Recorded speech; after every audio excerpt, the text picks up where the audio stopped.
Any Hoopla digital users out there looking for some new titles to add to their TBR? Well, look no further because I've got you covered with today's video with some popular book recommendations for the month of February on Hoopla.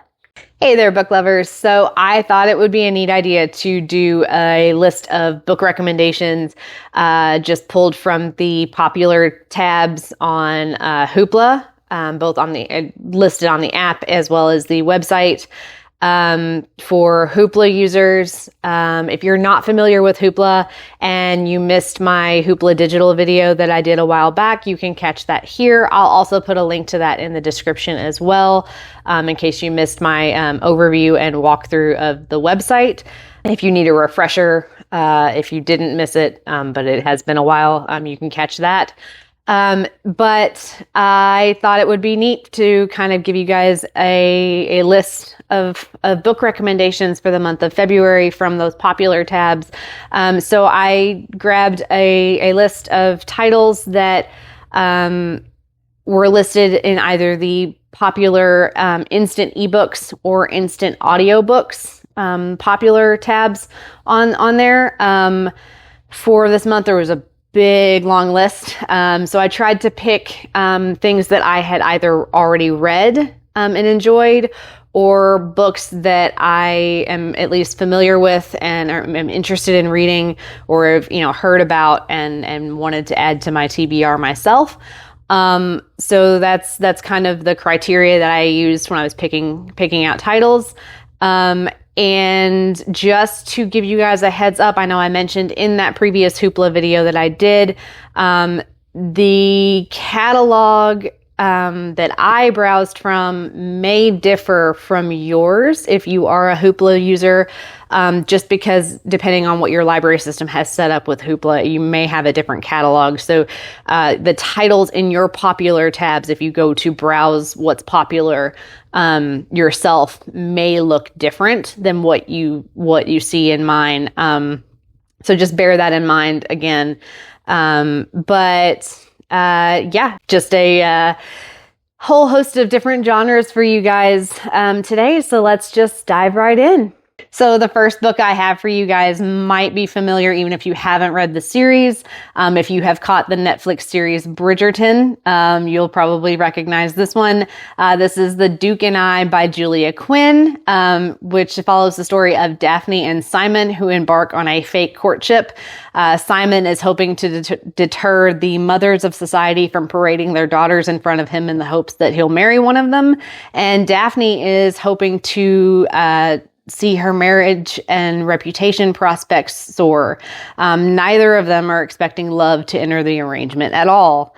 This is book 1 in the completed Bridgerton series, which has 8 books. It's the subject of season 1 of Netflix's Bridgerton series.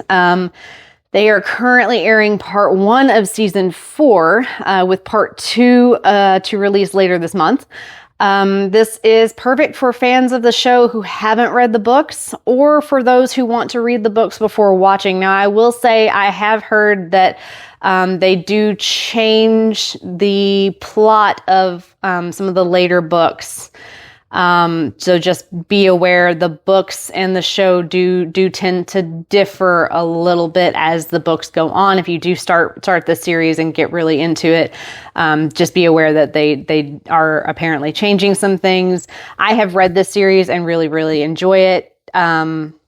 I read this book back in 2021 and really enjoyed it. I gave it 4 stars when I did read it. And like I said, I did read the whole series. It's a great, cute little period romance series. And I have watched the first 2 seasons of the show and have enjoyed that as well. So I would definitely recommend that to anybody who is interested. So next book that I have for you guys is by one of my favorite authors. This is Book Lovers by Emily Henry.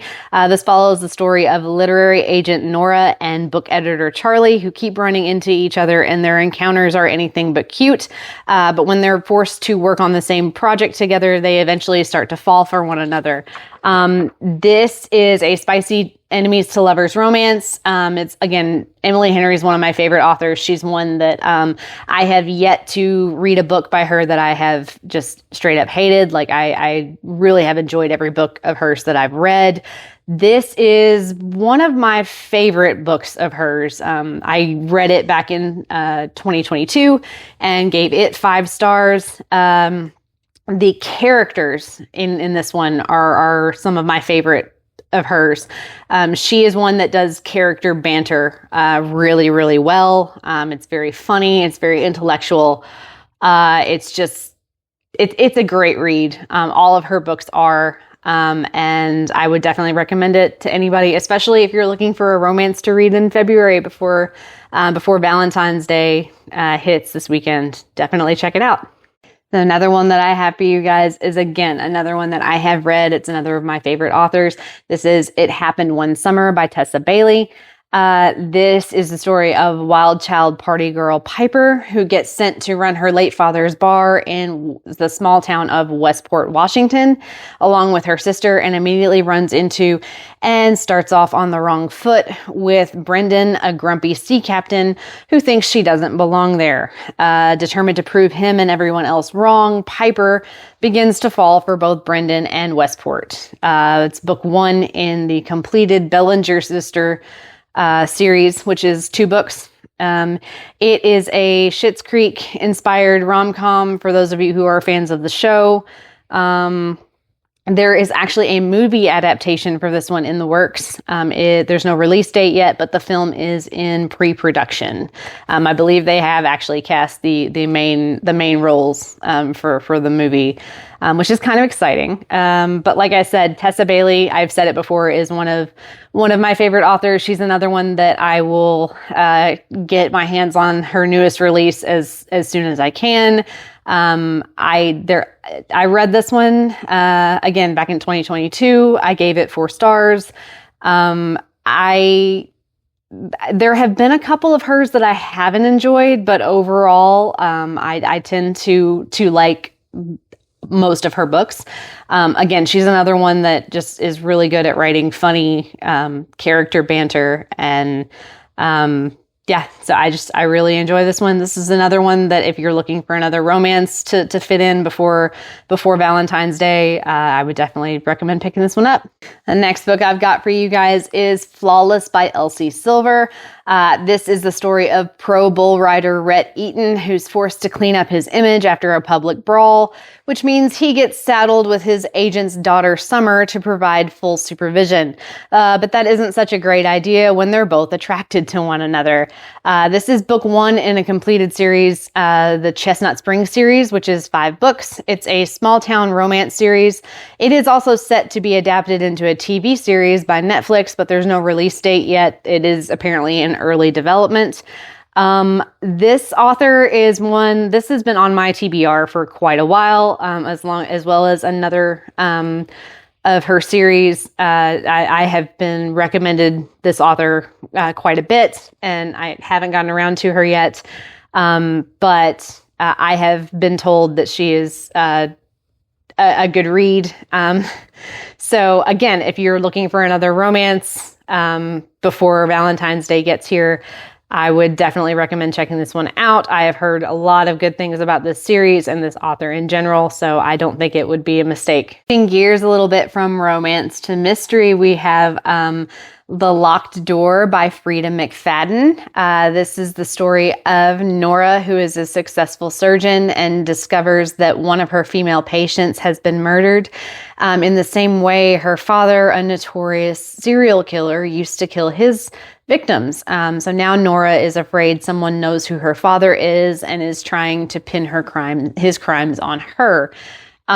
This is a mystery thriller. I am a pretty big fan of Freida McFadden. She's an author that is always she's always an edge of your seat page turner. I'm usually they're usually pretty quick reads for me. I'm usually unable to guess how it's going to end.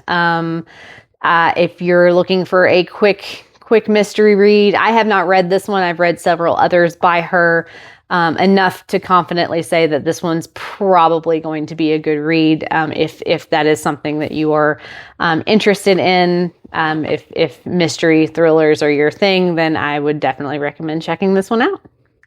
So sticking with mystery, we've got another one for you guys that by an author that I'm actually a fan of as well. This is Pretty Girls by Karin Slaughter. This is one that I have actually read.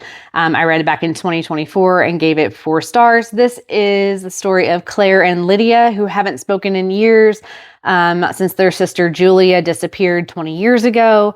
But when Claire's husband is murdered and another girl disappears, the sisters are forced to reunite as their past comes back to haunt them. This is a psychological thriller that's full of twists. And again, this is an author that can always be counted on to have twist after twist in her stories. And it's usually twists that I don't see coming. Her books are usually pretty graphic, in detail. So just, they can be graphic. They're not always. So just be aware of that. Just wanted to put that out there in case that's an issue for some readers. But if you are into psychological thrillers and mysteries of that sort, I would highly recommend this author. And I enjoyed this book, so I would obviously recommend this one as well.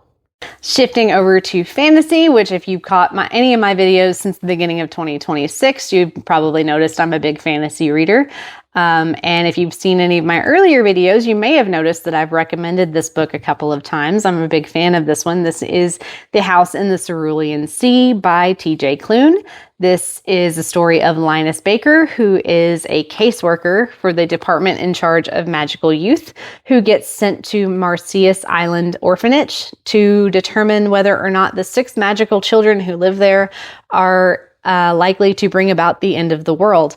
It is book 1 in the Cerulean Chronicles series, which is a completed series with 2 books.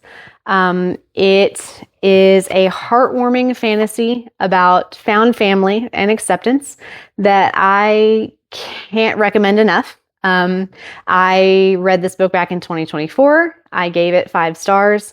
I keep recommending it because anytime I come across something that has similar themes or just sounds similar, it still resonates. The author does such a very, very good job of taking complex topics and simplifying them, especially because a lot of the main characters are children. And he does a really good job of finding a way to simplify those topics in a way that children can understand them. And that's just a really, really neat way to do that and tell a story. And I really, really love the message and just the story in this book.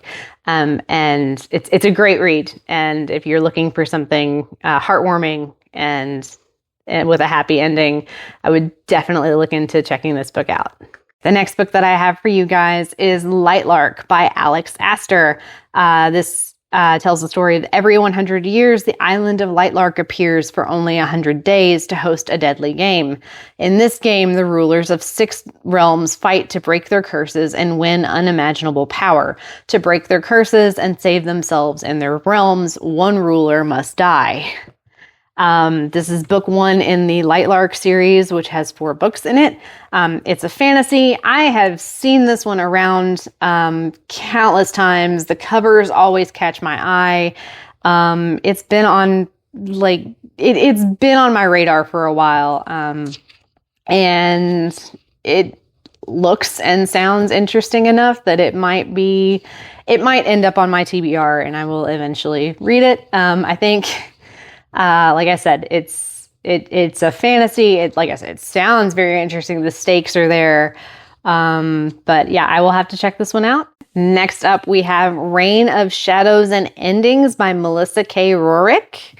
This is the story of Tessa, who is chosen to serve as the personal source to the heir of endings and ends up serving in the Arius Kingdom, which is the darkest of the 6 kingdoms in Devrim.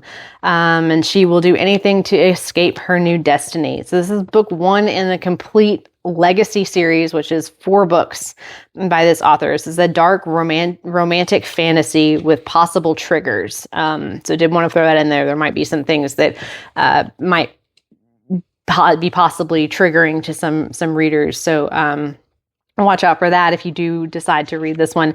I have been recommended a different series by this author before, but I haven't heard of this one. I was actually surprised to see this one when I was browsing the popular tab on Hoopla. So it's nice to know that it's there. It does sound interesting enough for me to maybe pick it up.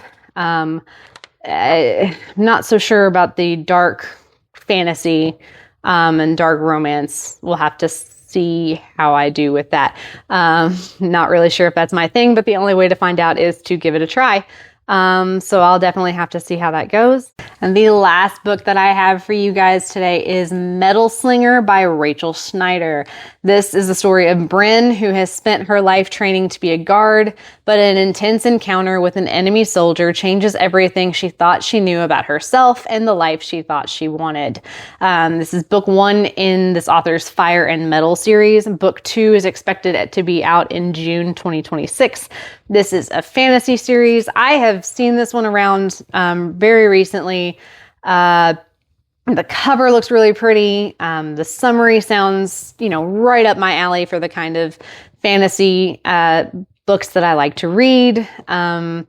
I am definitely interested in this one. I don't know much more about it other than that. So I will have to let you guys know what I think. Well, that is all that I have for you guys today as far as book recommendations. I hope you found some new titles to add to your TBR. If you are interested in anything that you have seen today, if you've read any of the books that were mentioned today, feel free to chime in the comments, with what you thought. If you liked what you saw, like I said, if you've read any of them, if you liked them, if you didn't like them, if you're looking forward to reading any of the books that were mentioned today, definitely let me know in the comments. For those of you who are interested in finding out what's next on the channel, be sure to be on the lookout for my review of Dark Skies by Danielle L. Jensen. If you missed my review of Dark Shores by this author, you can catch it here, and I'll also put a link in the description. But Dark Skies follows the story of Lydia, who flees for her life across the endless seas, where she strikes a bargain with Killian, a commander fighting to save his homeland from the armies of the Corruptor. This is book 2 in the Dark Shores series, so this review will likely have spoilers for book 1 if you haven't already read that one, so just be aware of that. This book follows different characters than the previous book, but the timelines overlap and will eventually merge in future books. Lydia is actually mentioned in that first book briefly. For those who have read that one, she will be a familiar one for you. But if you saw anything in today's video that you are interested in or liked, definitely feel free to share those thoughts in the comments. If you liked what you saw in this video in general, feel free to like and subscribe to the channel for more content. But otherwise, I will see you next time, and happy reading!